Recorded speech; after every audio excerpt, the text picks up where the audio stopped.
श्रीलक्ष्मी श्रीमहालक्ष्मी क्षीरसागरकन्यका उत्तिष्ठ हरिसम्प्रीते भक्तानां भाग्यदायिनी।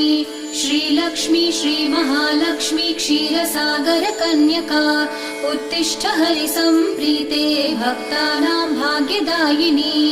उत्तिष्ठोत्तिष्ठ श्रीलक्ष्मी विष्णुवक्षस्थलालये उत्तिष्ठ करुणापूर्णे लोकानां शुभदायिनी।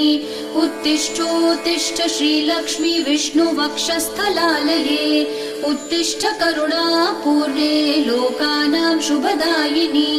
श्रीपद्ममध्यवसिते वरपद्मनेत्रे श्रीपद्महस्तचिरपूजितपद्मपादे श्रीपद्मजातजननी शुभपद्मवक्त्रे श्रीलक्ष्मी भक्तवरदे तव सुप्रभातम्।